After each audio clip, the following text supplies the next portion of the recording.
Hello दोस्तों, board exam with Pankaj में आप सभी का स्वागत है। आज हम लोग 12 फिजिक्स इलेक्ट्रोस्टैटिक्स का जो प्रीवियस ईयर यानी क्वेश्चन बैंक का डिस्कशन कर रहे हैं बिहार बोर्ड का। इसमें 2011 से 2026 के क्वेश्चन शामिल है, उसका पार्ट 3 कर रहे हैं। पार्ट 1 और पार्ट 2 में कितना कितना किए। पार्ट 1 पार्ट 2 में देखे होंगे कि एक में 20 क्वेश्चन किए, एक में 10 क्वेश्चन। आगे जितना भी सीरीज जाएगा उसमें 10 ही क्वेश्चन करेंगे, डिटेल एक्सप्लेनेशन के साथ करेंगे कि आसपास के जो भी क्वेश्चन हो आसानी से सोल्व हो और आपको पूरा कंसेप्ट भी हम अच्छे से समझा पाए। क्वेश्चन क्या है देखिए, 31 नंबर से 40 नंबर क्वेश्चन करेंगे, 10 क्वेश्चन टारगेट रहेगा। दो आवेशों के बीच संतुलन के लिए तीसरे आवेश का मान क्या होना चाहिए। मान लेते हैं दोनों आवेश क्या है, मान लेते हैं बड़ा बड़ा दोनों, कुछ नहीं कहा तो बड़ा क्यू आवेश ले लेते हैं, क्योंकि ऑप्शन क्यू कैपिटल क्यू के फॉर्म में दिया है। ठीक है, यहाँ एक क्यू रखते हैं। कह रहा है तीनों संतुलन में। संतुलन में कब कोई चीज़ होता है, जब उस पर दोनों दिशा में बल बराबर बल लगता है तो वो चीज़ तब संतुलन में होता है। ये दोनों आवेश है प्लस क्यू। तो अब बताइए इस आवेश पर मान लीजिए इसको संतुलन रखते हैं, तीनों संतुलन में तो तीनों को देख सकते हैं। अगर इसको संतुलन रखते हैं तो इस आवेश के कारण, अच्छा समझिएगा, इस आवेश के कारण बड़ा क्यू कारण इस पर बल किधर लगेगा, बड़ा क्यू कारण इस पर बल इधर लगेगा। क्यों लगेगा, क्योंकि समान आवेश में क्या होता है, समान आवेश में विकर्षण होता है, दूर की तरफ जाएगा।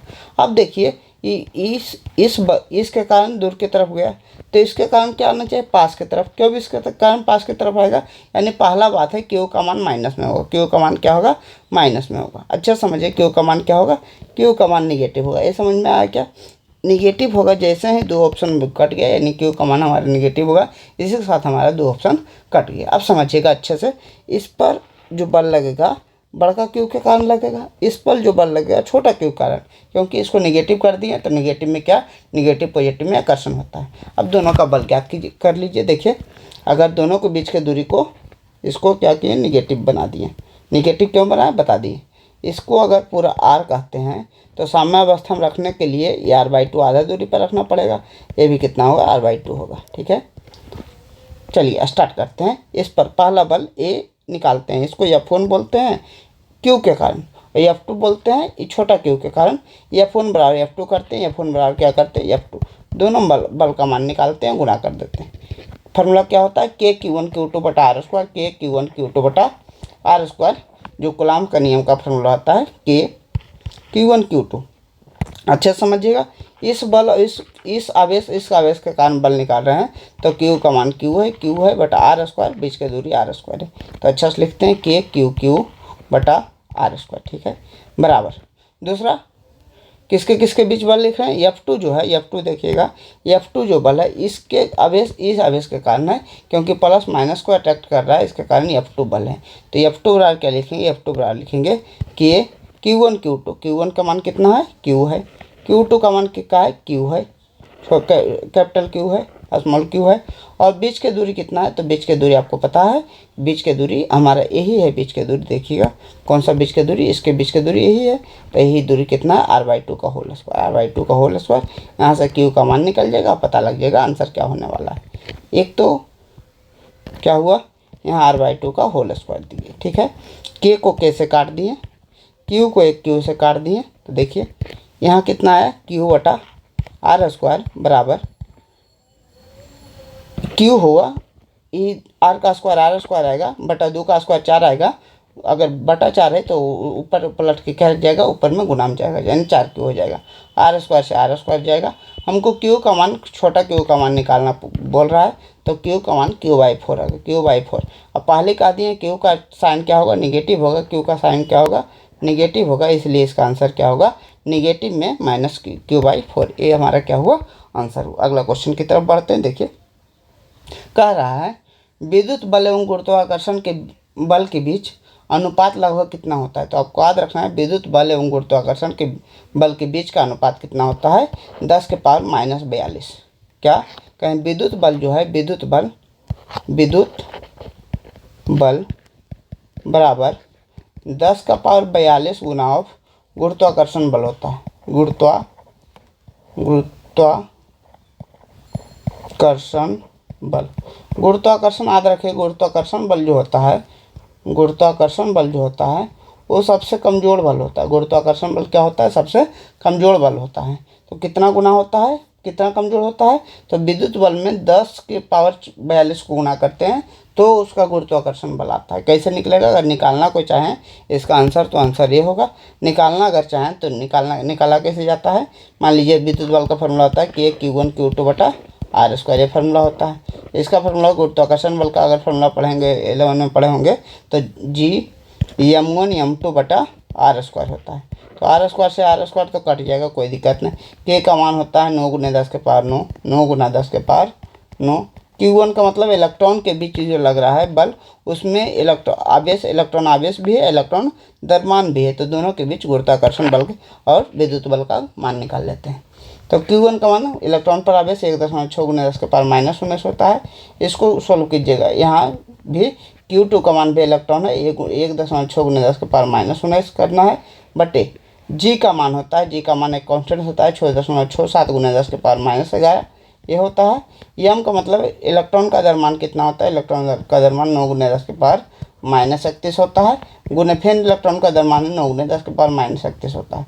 अगर इसको पूरा सोल्व करना है, जिनको चाहिए कि ये कहाँ से आया, तो इसको सोल्व करने से 10⁻42 के लगभग आ जाएगा। यही आंसर है। आपको याद क्या रखना है? विद्युत बल जो होता है गुरुत्वाकर्षण बल का कितना होता है? 10⁻42 गुना होता है। यह अनुपात पूछा तो विद्युत बल, देखिए विद्युत बल है, गुरुत्वाकर्षण बल गुणाम है, तो भागम आ गया, तो 10⁻42 हमारा क्या होगा? आंसर होगा। अच्छे से इसको याद रखना है। आगे बढ़ते हैं। क्वेश्चन नंबर 33 कह रहा है विद्युत द्विध्रुव का अधिकतम आघूर्ण किस कोण पर होता है? विद्युत द्विध्रुव आघूर्ण, विद्युत द्विध्रुव आघूर्ण, इसका विद्युत द्विध्रुव आघूर्ण जो होता है इसको टाउ बोलते हैं। क्या बोलते हैं? टाउ बोलते हैं। टाउ बोलते हैं। और टाउ का फॉर्मूला क्या होता है? P×E। P× क्या होता है? क्रॉस का मतलब डॉट आता है, उसको cos थीटा बोलते हैं। क्रॉस का मतलब sin थीटा होता है, यानी P क्या होता है? sin theta. अब कह रहा है इसका मान अधिकतम प्राप्त करना है। क्या करना है? अधिकतम, यानी P तो फिक्स रहेगा, E फिक्स रहेगा। कोण किस कोण पर अधिकतम होगा? तो कह रहा है कोण साइन थीटा का जिसका मान ज़्यादा है, जिस कोण पर ज़्यादा होगा उसी पर अधिकतम होगा। और साइन थीटा का मान सबसे अधिक कितना होता है? सबसे अधिक जो साइन थीटा का मान होता है 90 डिग्री पर 1 होता है, यानी थीटा का मान किस पर होगा? थीटा का मान 90 डिग्री होगा। समझ गए? क्या कह रहा है? कह रहा है विद्युत द्विध्रुव आघूर्ण किस कोण पर अधिकतम होगा। तो देखेंगे साइन थीटा जो होता है वो कितना, सबसे बड़ा मान कितना होता है? 1 देता है। कितना डिग्री पर देता है? उसको याद रखना है, 90 डिग्री पर देता है। तो सबसे बड़ा मान को अधिकतम बोलते हैं। 90 डिग्री पर देता है, इसलिए थीटा का मान क्या हुआ? थीटा बराबर 90 डिग्री हुआ। अगला क्वेश्चन देखते हैं। कह रहा है निम्नलिखित में कौन अदिश राशि है? तो विद्युत फ्लक्स क्या है? एक अदिश राशि है। विद्युत क्षेत्र क्या है? विद्युत क्षेत्र अदिश राशि नहीं, सदिश राशि। ई को क्या लिखे? ई को लिखे थे विद्युत ई बोलते हैं। इसके लिए फार्मूला बताए थे। फार्मूला अगर याद है, ई का मात्रक भी 2 बताए थे। ई का मात्रक एक तो न्यूटन पर कूलाम होता है और दूसरा होता है वोल्ट पर कूलाम होता है, वोल्ट पर मीटर होता है। इसका विद्युत फ्लक्स का अगर मात्रक आपको ध्यान होगा, विद्युत फ्लक्स का मात्रक क्या बताए थे? वोल्ट इंटू मीटर बताए थे। बल का मात्रक न्यूटन होता है, इसका वेग का मात्रक मीटर पर सेकंड होता है। तीनों जो है भौतिक राशि है। विद्युत क्षेत्र, बल और वेग क्या है? सदिश राशि है। हमारा आदेश राशि कौन सा है? फ्लक्स जो है आदेश राशि, इसे फाई से डिनोट करते हैं। कौन सी डिनोट करते हैं? इसे फाई से डिनोट करते हैं। तो आदेश राशि इसमें कौन सा है? फ्लक्स है। फ्लक्स का जो मात्रक होता है वो क्या होता है? वो क्या होता है? वोल्ट मीटर होता है। फ्लक्स का मात्रक क्या होता है? Volt meter. आपको अच्छा सा याद रखना है। इलेक्ट्रिक फील्ड का मात्रक क्या होता है? न्यूटन प्रति कूलम और वोल्ट प्रति मीटर होता है। एक मात्रक का अच्छे से याद रखना है, एप्सिलॉन नॉट का। एप्सिलॉन कूलम स्क्वायर बटे न्यूटन मीटर पर एक मात्रक तो ही होता है। एक दूसरा मात्रक भी इसका होता है, उसको याद रखना है, फैराड प्रति मीटर। फैराड प्रति मीटर भी होता है। दोनों मात्रक अच्छे से आपको याद रखना है, क्योंकि एग्जाम में बार बार पूछा जाता है। अगला कह रहा है निम्नलिखित में कौन सा नियम विद्युत क्षेत्र से संबंधित है? तो ओम का नियम तो वेबर आयर विद्युत से संबंधित है। क्या? वेबर आयर ओम का नियम विद्युत क्षेत्र से संबंधित नहीं है। ये क्या है? विद्युत धारा से संबंधित है। तो वेबर आयर विद्युत धारा। गॉस का नियम क्या विद्युत क्षेत्र से संबंधित है? हाँ, विद्युत क्षेत्र। गॉस का नियम में देखिएगा, गॉस का नियम में फाई निकालते हैं, उसको कहते हैं ई कॉस थीटा, ई है कॉस थीटा, ऐसे बोलते हैं। तो देखिए ई क्या है, विद्युत क्षेत्र है, तो इससे संबंधित है।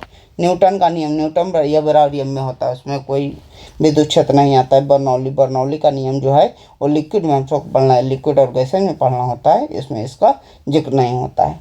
तो विद्युत क्षेत्र के लिए कौन सा संबंधित है, तो गॉस का नियम। गॉस का नियम क्या कहता है, गॉस का नियम कहता है किसी भी बंद पृष्ठ के लिए फ्लक्स का कुल मान कितना होता है, फ्लक्स का कुल मान उसके आवेश और एप्सिलॉन नॉट का अनुपात होता है। आवेश और एप्सिलॉन नॉट का क्या होता है, अनुपात होता है। तो फ्लक्स का एक फार्मूला Q/एप्सिलॉन नॉट है और दूसरा फार्मूला है ये कॉस थीटा है। ठीक है, आगे बढ़ते हैं। क्वेश्चन नंबर है 36। कह रहा है परावैद्युतांक का ऐसा मात्रक क्या है, परावैद्युतांक मैंने एप्सिलॉन नॉट का ऐसा मात्रक, एप्सिलॉन नॉट मैंने परावैद्युतांक है। एप्सिलॉन नॉट का मात्रक क्या होगा, एप्सिलॉन नॉट का मात्रक अभी बताएं, कूलम स्क्वायर बटा न्यूटन मीटर स्क्वायर, ये एक मात्रक है। और दूसरा मात्रक भी इसका है फैराड पर मीटर। दोनों मात्रक कहाँ से आया था, आगे अगर पहला और दूसरा पार्ट देखे होंगे तो ये दोनों मात्रक निकाल के बताया था कहाँ से आया था, कैसे आया था। तो एक सीक्वेंस में वीडियो को देखिए, आपको बहुत ही फायदा होगा। तो आंसर क्या होगा, कूलम स्क्वायर बटे न्यूटन। इसको कूलम स्क्वायर हो गया, न्यूटन ऊपर जाएगा तो न्यूटन के पावर -1 और मीटर क्या है ऊपर जाएगा तो मीटर के पावर -2 होगा। देखिए कूलम स्क्वायर न्यूटन के पावर -1 मीटर के पावर -2। आंसर क्या हुआ, आंसर हमारा बी होगा। 37 नंबर देखते हैं। कह रहा है प्रति इकाई आवेश पर लगने वाला बल क्या कहलाता है। एक कूलम आवेश पर जो बल लगता है, उसको इलेक्ट्रिक फील्ड कहते हैं। एक कूलम आवेश पर बल जो लगता है उसको क्या कहते हैं, विद्युत क्षेत्र कहते हैं। एक कूलम आवेश पर जितना बल लगता है, इस बल को क्या कहते हैं, इस बल को विद्युत क्षेत्र कहा जाता है। अच्छे से याद रखना है। ऐसे भी देख सकते हैं, यह बराबर बोले थे Q इंटू, यह बराबर क्या बोले थे, Q इंटू ई। तो एक कूलम Q का मान 1 है, E हो गया, तो वो बल क्या होगा, वो बल को इलेक्ट्रिक फील्ड विद्युत क्षेत्र कहते हैं। वो बल को क्या कहते हैं, इलेक्ट्रिक फील्ड या विद्युत क्षेत्र कहते हैं। ठीक है, समझ गए होंगे। एक कूलम आवेश पर लगने वाला बल विद्युत क्षेत्र होता है। ई का जो फार्मूला होता है वो क्या होता है, KQ बटा R स्क्वायर। एफ का फार्मूला क्या होता है, एफ का फार्मूला होता है KQ1Q2 बटा R स्क्वायर। दोनों फार्मूला अच्छे से ध्यान रखना है। एक संबंध जो है, इसके बीच संबंध जो है उसको भी अच्छे से ध्यान रखना है।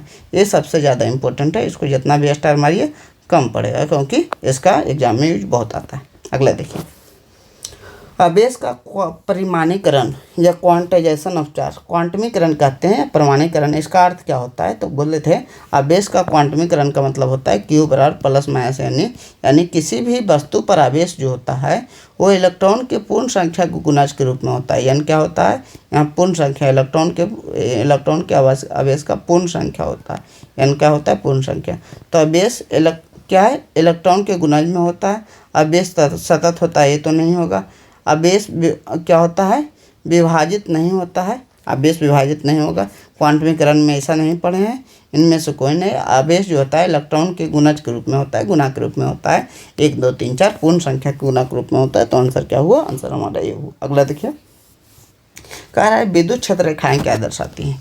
तो विद्युत क्षेत्र रेखाएं पहले इसको विद्युत क्षेत्र काल्पनिक रेखाएं बोलते हैं। विद्युत क्षेत्र रेखाएं ये क्या दर्शाती है, एक तो दिशा दर्शाती है, कन्फर्म किधर जा रही है, ये दिशा दर्शाती है। दूसरा उसकी तीव्रता भी दर्शाती है। मान लीजिए कहीं विद्युत क्षेत्र बहुत गाढ़ा है, बहुत माने सघन है, बहुत पास है, यानी उसका जो विद्युत क्षेत्र है वो प्रबल विद्युत क्षेत्र है, स्ट्रॉन्ग विद्युत क्षेत्र है, मजबूत है और बहुत दूर पर है। इसका मतलब क्या है, ये जो है वीक विद्युत क्षेत्र है, कमजोर विद्युत क्षेत्र है। तो दो चीज़ें दिखाती है, दिशा दिखाती हैं, और दूसरा क्या, उसकी तीव्रता भी दिखाती है, कितनी तीव्र है, स्ट्रॉन्ग है या वीक है। अगर पास रहेगा विद्युत क्षेत्र रेखाएं तो कहेंगे स्ट्रॉन्ग विद्युत क्षेत्र है। अगर विद्युत क्षेत्र रेखाएं दूर रहेगा तो उसे कहेंगे क्या है, विद्युत क्षेत्र जो है वो क्या है, वीक है। तो आंसर क्या होगा, ये भी दिखाती है, ये भी दिखाती है, तो आंसर क्या होगा, आंसर हमारा सी होगा। अगला देखिए 40 नंबर आ गए हैं। कह रहा है रैखिक आवेश घनत्व, तीनों आवेश घनत्व बार डिस्कस कर रहे हैं, बार क्वेश्चन बनता है, इससे कन्फर्म बनता है। एक तो कहें रैखिक आवेश घनत्व होता है, रैखिक आवेश घनत्व जिसको लैम्डा कहते हैं, एक होता है पृष्ठ आवेश घनत्व जिसको कहते हैं सिग्मा, और एक होता है आयतन आवेश घनत्व जिसे कहते हैं रो। इसका मतलब क्या होता है, इकाई लंबाई में उपस्थित आवेश को रैखिक आवेश घनत्व कहते हैं। इकाई लंबाई में उपस्थित आवेश को रैखिक आवेश घनत्व कहते हैं। उसी प्रकार इकाई आयतन में उपस्थित आवेश को क्या कहते हैं? पृष्ठ आवेश घनत्व। इकाई आयतन में उपस्थित आवेश को क्या कहते हैं? आयतन आवेश घनत्व कहते हैं। तीनों बात याद रखिएगा। कह रहा है मात्रक, इसका अगर मात्रक पूछेगा तो क्यू माने आवेश, आवेश का मात्रक क्या होता है? कूलाम। लंबाई, लंबाई का मात्रक क्या है? मीटर। इसका मात्रक पूछेगा तो कूलाम प्रति एरिया, क्षेत्रफल का मात्रक मीटर स्क्वायर होता है। इसका मात्रक पूछेगा कूलाम प्रति आयतन का मात्रक मीटर क्यूब होता है। क्या रैखिक आवेश घनत्व यानी कूलाम प्रति मीटर पूछा। आज के लिए इतना ही। रोज 10 क्वेश्चन आपको अच्छे से सॉल्व कराया जाएगा। अच्छे से सॉल्व कीजिए, आगे अपने से अप्लाई करते रहिए। कोई भी चीज़ पढ़िए उसे कंसेप्ट के साथ पढ़िए, और अगर वीडियो अच्छा लगा तो वीडियो को लाइक शेयर सब्सक्राइब जरूर करें। जितना हो सके ज़्यादा अपने दोस्तों को तक शेयर करें और बताएं कि यहाँ भी पढ़ाई होता है। अच्छे से पढ़ने के लिए, कंसेप्चुअल क्लैरिटी के लिए यहाँ ज़रूर जुड़ें। Thank you.